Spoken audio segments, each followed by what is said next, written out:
Hello, my name is Nikolay, and today I would like to present you China Petroleum and Chemical Corporation, also known as Sinopec, and why I believe it will outperform in the current market conditions. Sinopec is an integrated oil and gas company with major operations in China and downstream, contributing the most to the total sales. Also, due to the recent corporate improvements, the valuation metrics have recovered. Recently, Sinopec started portfolio optimization backed by transition toward high-end materials and improving the IT systems, which led to the restructuring of the marketing department that directed the company to several improvements. Moreover, the organic growth was fueled by the gasoline demand growth in the areas where Sinopec is the only or dominant player. As evident from the sales growth chart, Sinopec's growth was very volatile, and currently the company is just at the industry median levels, while the profit margins identify a declining trend, and currently are below the industry averages, which is likely to be the main motivation for the recent corporate changes. Furthermore, the asset turns are continually increasing and are above the industry averages, signaling the efficient asset utilization. Based on this data and the recent changes in Sinopec, HOLT basic scenario predicts the increasing CFROI and asset growth, implying the upside potential of 78%. However, let's see how the current market conditions affect the valuation.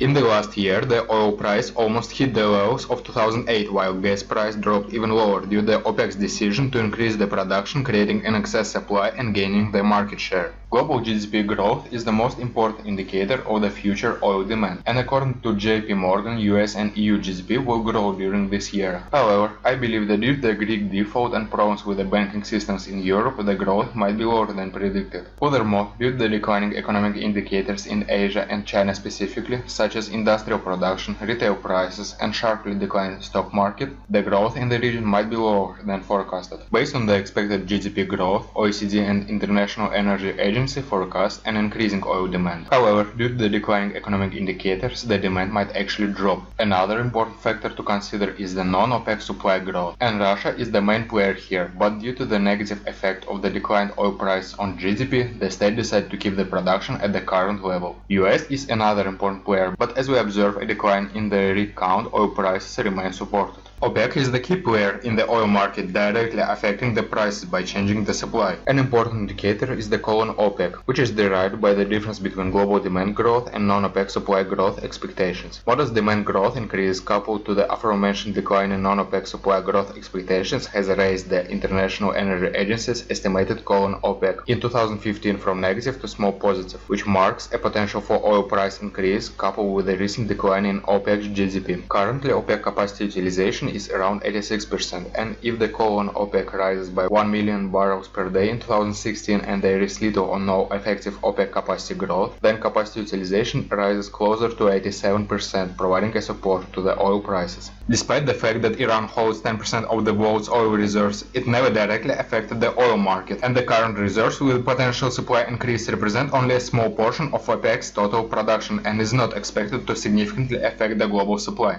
Another indicator is the Saudi Aramco's discounts to the official selling price, and as we see less discounts with the aim to increase the market share, we can mark this as an oil price supportive indicator. Also, the oil market positioning that impacts price formation shows that market participants are betting on the downside, while the commercial oil positions show the increasing hedging, marking a negative signal for prices. Furthermore, the US dollar tends to be negatively correlated with the oil prices, and due to the expectations of Fed increasing the interest rates, dollar strongly appreciated against all major currencies, signaling a pressure for oil prices. Based on this analysis, the negative factors affecting oil, coupled with the supportive indicators, mark that we can expect the price to stay on the current level, with a potential slight decline until some other fundamentals change. With the aim to capture the effect of Sinopec's corporate changes and utilizing HOLT Flex 3 driver model, we can assume that in the next 5 years, company sales will slightly grow, profit margins will reach the industry medians, and the asset turns will stay constant as they already above the peers, we yield 129% upside potential. In addition to HOLT Flex valuation, I conducted net asset value and DCA valuations to capture the effect of oil prices on Sinopec's different business units, comparables to account for the market expectations, and real options to imply the empirical probability measure in the valuation. Assigning different weights to the models will yield 67% upside potential. Sinopec is exposed to a number of global and local risks which are out of control, and any of those can adversely affect the target price. Also, according to sensitivity analysis, oil price changes impact Sinopec more than gas prices. Also, there are short-term risks which can destroy the value, but due to the recent corporate progress and organic growth, we can expect Sinopec to outperform by 67% in the case of constant or slightly declined commodity prices, while in the case of recovered prices, company's growth will be supported by inorganic opportunities, pulling the target price to 13.5 yuan.